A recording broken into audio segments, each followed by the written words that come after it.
Fala galera, sejam bem-vindos a mais um vídeo de Level Up, trazendo aqui mais uma dica de jogo. E hoje a gente vai embarcar numa jornada épica com o jogo Sea of Thieves. Um jogo multiplayer, onde o seu maior aliado é um bom mapa de navegação. E se você acha que essa aventura vai ficar só no mundo virtual, se prepara, porque a gente também vai falar sobre o mapa que Deus nos dá na vida real.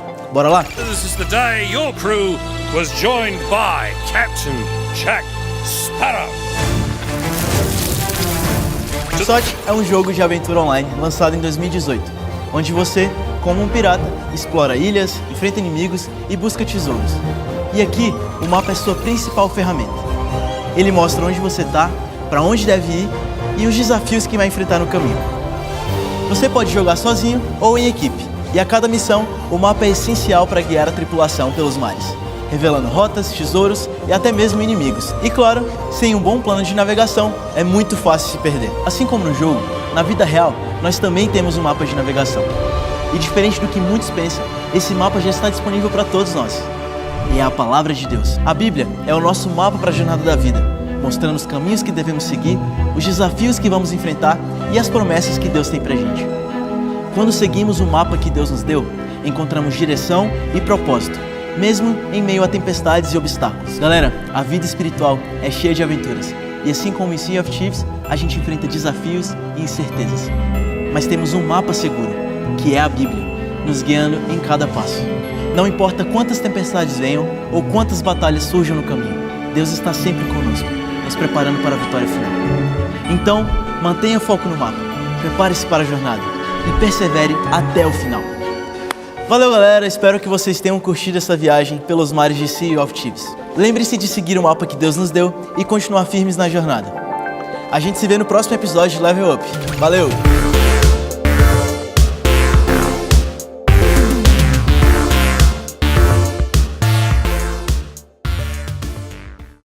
Hoje eu quero compartilhar um pouco do que eu entendo de jogo. Nada, absolutamente nada.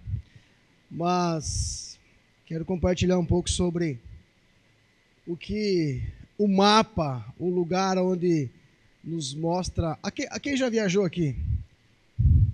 Quem já viajou de maneira séria, não naquele tempo que a gente não era cristão, quem já viajou de maneira séria, se arrumou a mala, amém? Quem já foi para revisão para ficar 2 dias, levou uma mala para 12 dias. Você descobriu que não iria usar tudo isso. Mas havia uma perspectiva que sim. E se você é casado ou casada, as mulheres principalmente, o marido dizia assim, para que tudo isso? Não é assim? Não, eu vou usar. Pode ser que tenha um momento assim. E a viagem, ela primeiro precisa ser entendida como um lugar para chegar e coisas úteis para levar. Amém? Porque se você for para o Nordeste, você não vai levar um casaco de lã. Mas se você for para Curitiba, mesmo no verão, você tem que levar um casaquinho, porque lá as temperaturas elas oscilam muito. Mas quando nós falamos sobre um mapa de Deus, nós temos que entender que há uma jornada. Há um lugar para que possamos chegar, há um destino a ser acessado. E esse destino ele é acessado primeiramente quando eu entendo quem eu sou, a minha mente sendo mudada. Por isso o apóstolo Paulo, ele relutava tanto em dizer que o campo...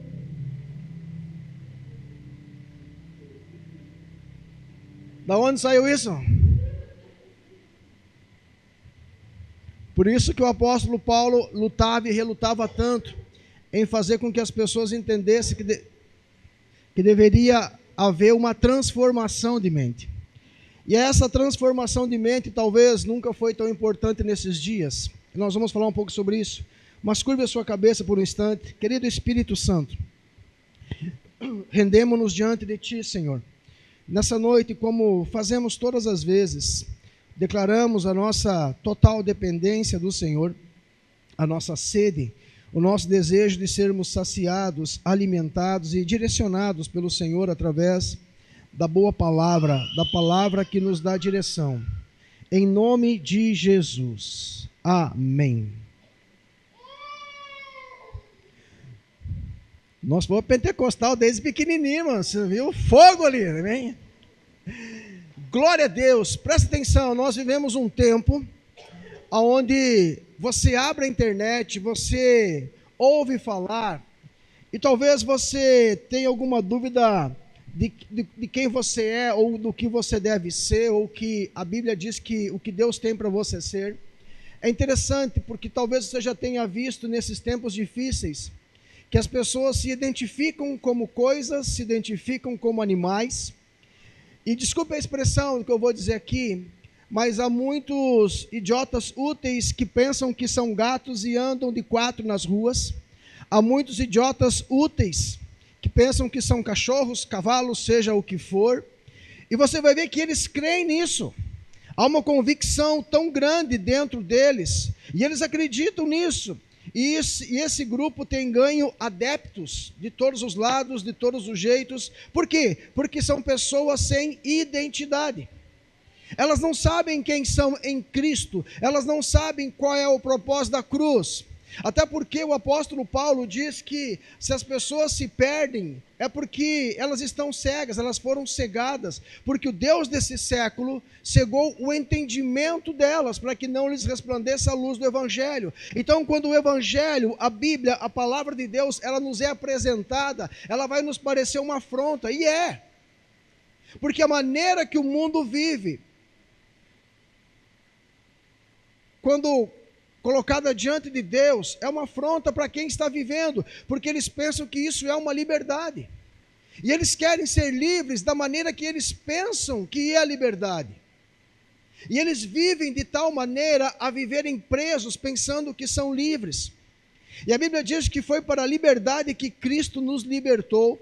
E talvez você, quando entrou pela primeira vez aqui, no Arena principalmente, você falou, esse é o meu lugar, porque aqui tem agito, tem pessoa pulando, tem luzinha piscando, né? E foi legal, porque você chegou aqui, alguém abraçou você, e talvez o dia que alguém falou, paga um lanche para mim, alguém pagou um lanche para você, você falou, aqui é o meu lugar mesmo.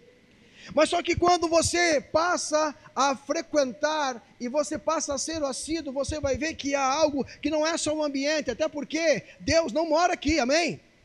Não mora aqui, porque a Bíblia diz que Deus não habita em templos feitos por mãos humanas. Deus é onipresente, ou seja, está em todo lugar. Ele está até nos lugares que nós achamos que Ele não está.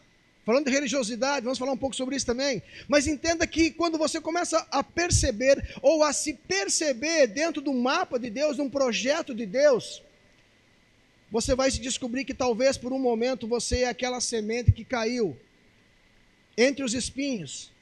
Mas você quer mudar, e você esboça uma reação, e você começa a crescer, mas a sufocação e as propostas, ou a proposta do mundo, abraça você e você não consegue desenvolver.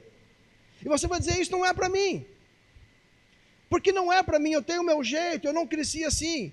E a maneira que nós fomos formatados culturalmente, ou falando de estrutura familiar, ou a desestrutura da família, ela vai criando uma casca, uma crosta nas nossas vidas, e nós vamos ficando insensíveis para aquilo que é de Deus, até o dia que o martelo quebra a penha, até o dia que o Espírito Santo nos constranja, mas não é por isso que a luta para.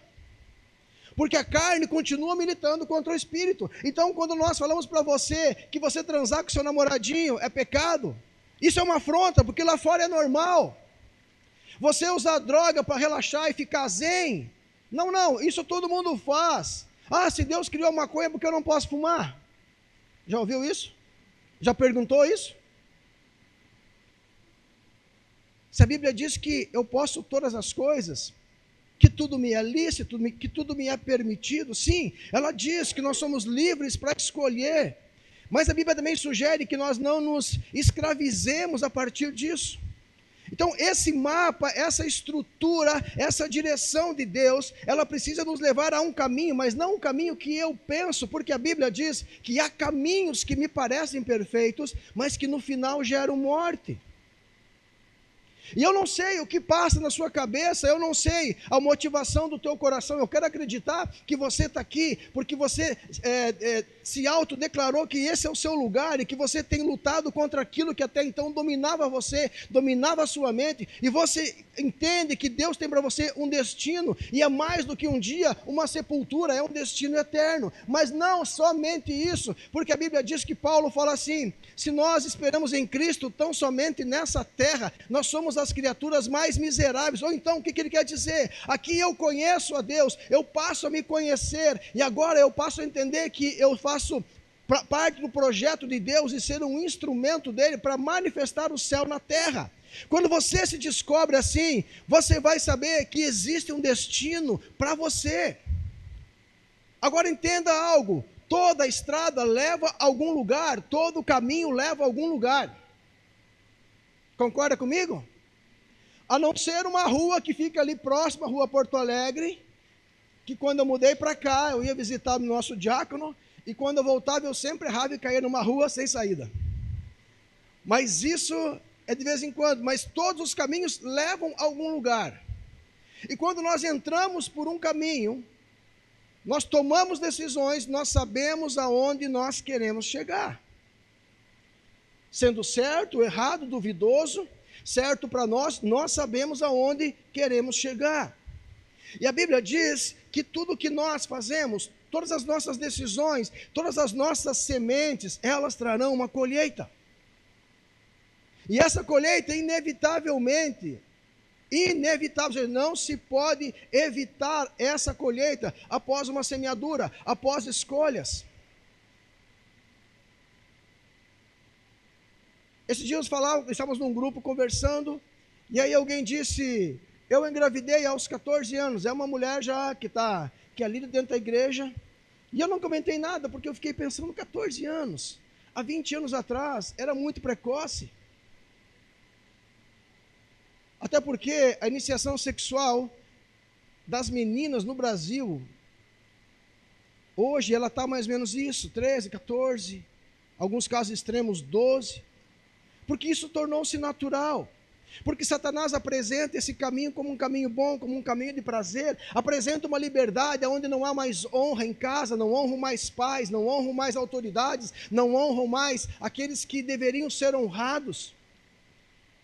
E nós estamos vivendo um dia após o outro, estamos caminhando da maneira que achamos, estamos realizando a nossa própria vontade.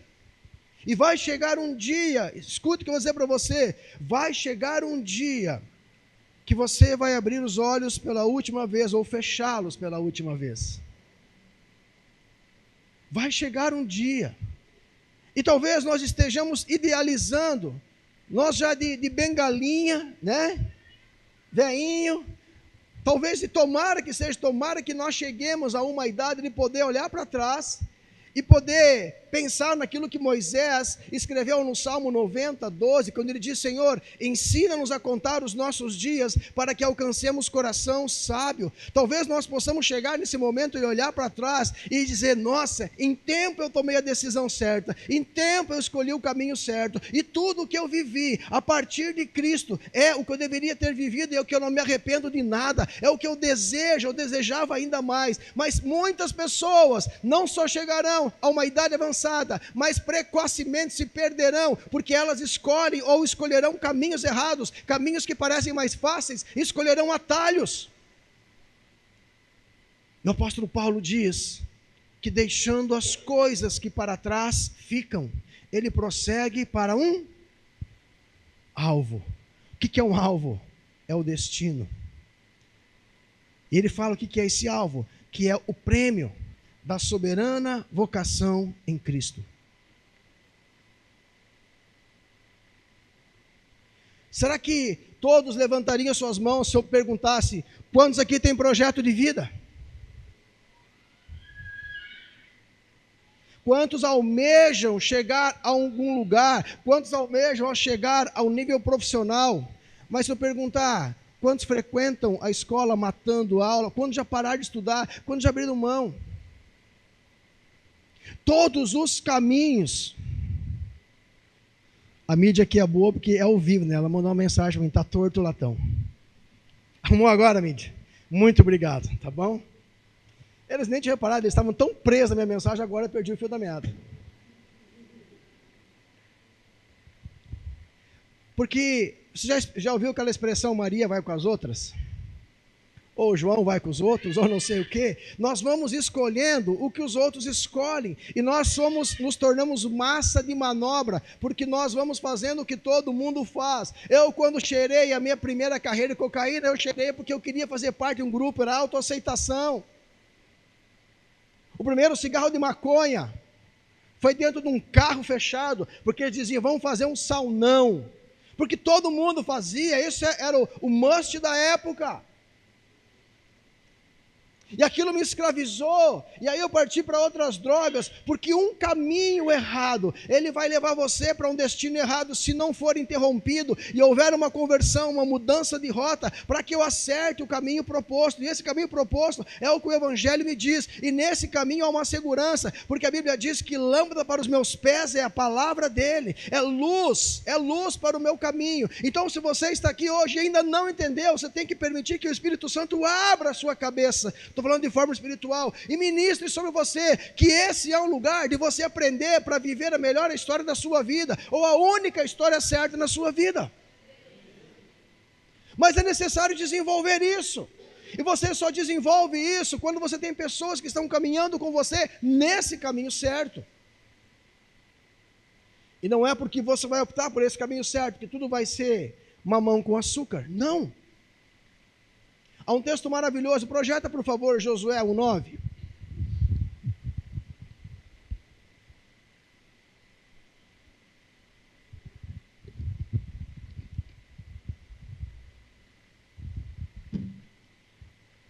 Aqui o Senhor está dando algumas instruções para um cara chamado Josué.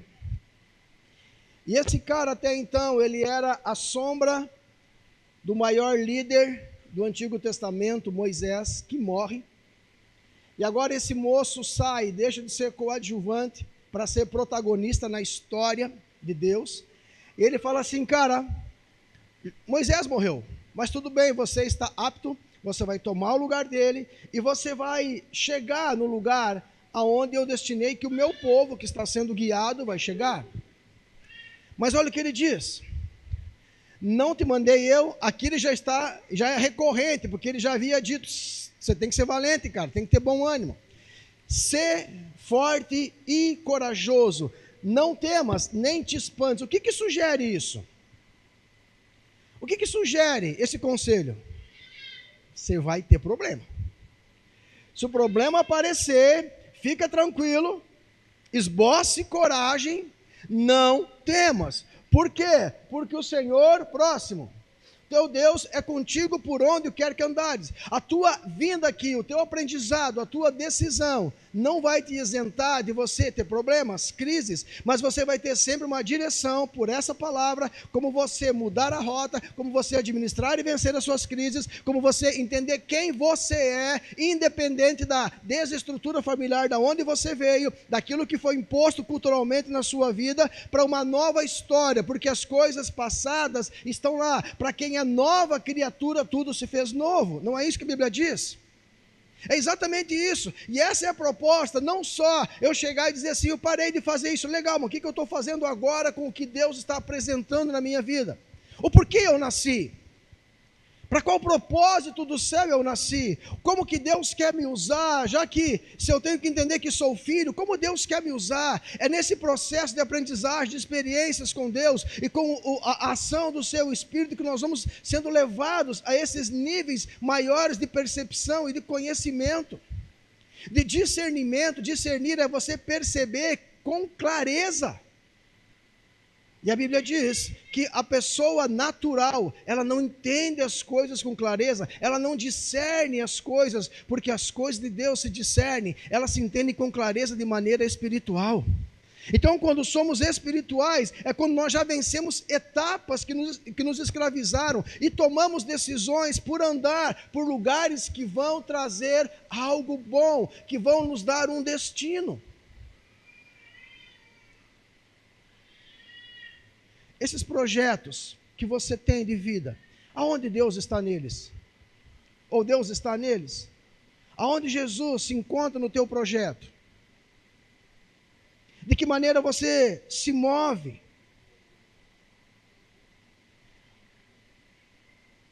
E se eu não tenho, ou se eu não posso desanimar, eu tenho que entender que essa premissa me leva a decidir chegar até o fim da caminhada.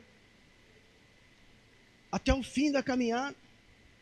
E quem sabe nós escutemos de personagens bíblicos, e há tanta gente que fala assim, não, mas esse aí é fora da realidade, esse aí nunca vou chegar, e é verdade, tem uns que nós nunca vamos chegar a ser iguais, porque cada um Deus usou no seu tempo, na sua época, da sua vontade, do seu jeito, mas quando eu olho a vida do apóstolo Paulo, a trajetória que esse cara teve, eu fico louco, porque o currículo dele é algo assombroso. Primeiro porque ele diz assim, quer saber, eu carrego no meu corpo as marcas de Cristo. Ele não carregava sobre ele troféus, não carregava medalhas, condecorações, reconhecimento, não. Ele trazia no seu corpo mesmo as marcas de servir a Deus, e não eram só marcas de rejeição, emocionais, eram marcas físicas, porque na segunda carta do apóstolo Paulo aos Coríntios, capítulo 11, verso 23 ao 28, 29, você vai ver isso, açoitado, abandonado, traído, deixado na voragem do mar, e ele está lá dizendo assim, quer saber, eu fui traído por falsos irmãos, mas o que pesa sobre mim é o cuidado de todas as igrejas. Ele está dizendo, eu não arredo por nada. Repita comigo, eu não arredo por nada. Isso precisa ser mais do que uma frase de efeito na sua vida, isso precisa ser uma decisão de você viver. E esse cara chega no final da sua vida, e ele diz, eu combati o bom combate. Qual é o bom combate? Quando a gente ganha, não é assim? Quem não sabe perder aqui no jogo? Eu vou dizer, quem joga futebol aqui? Não levantou porque você não joga mesmo, né? Eu sabia que você não ia levantar. Quem joga futebol? Quem joga xadrez, dama? Uno.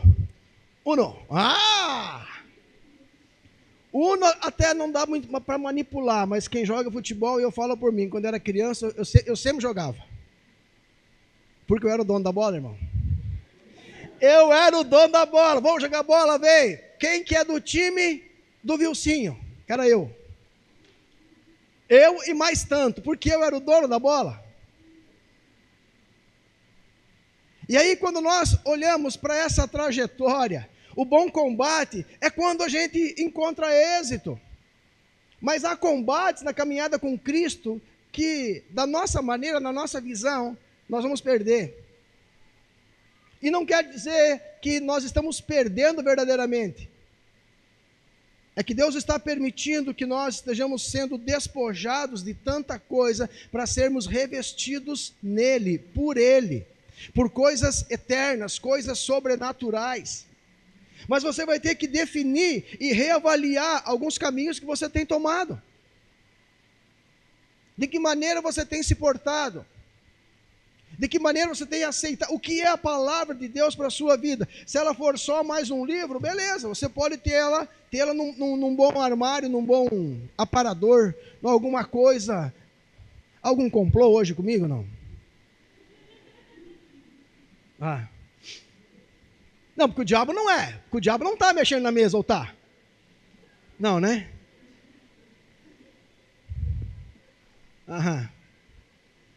Já viram aquela expressão, cabeças vão rolar? É isso aí.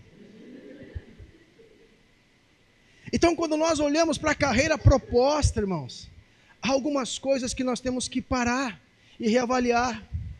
E não há mais como sermos parceiros do mundo ou amigos do mundo, porque a Bíblia diz em Tiago 4,4 que quem é amigo de Deus não pode ser amigo do mundo, porque se é amigo do mundo, torna-se inimigo de Deus. Então, há tantos vínculos que precisam ser desfeitos, há outros tantos que precisam que se faça amizades, comunhão, rompermos algumas coisas. Por quê? Porque existe um destino. E eu não sei a tônica do jogo do pirata, eu estou pregando para você do que eu sei aqui. Existe um destino. Eu não sei onde você chegou hoje, quais os caminhos que você tomou. E talvez o que você esteja vivendo hoje seja algo que você fala assim, beleza, então agora eu preciso mudar. Que bom que há esse entendimento. Que bom que há esse entendimento. E esse é o convite do Espírito Santo. É encontrar essa mudança. Mas essa mudança, volto a dizer, ela traz um confronto. Você imagina o homem que a Bíblia chama de pai da fé. Ele tinha 75 anos. Quem é o pai da fé? Quem foi o pai da fé? Oh, vocês estão lendo a Bíblia ou vocês ouviram?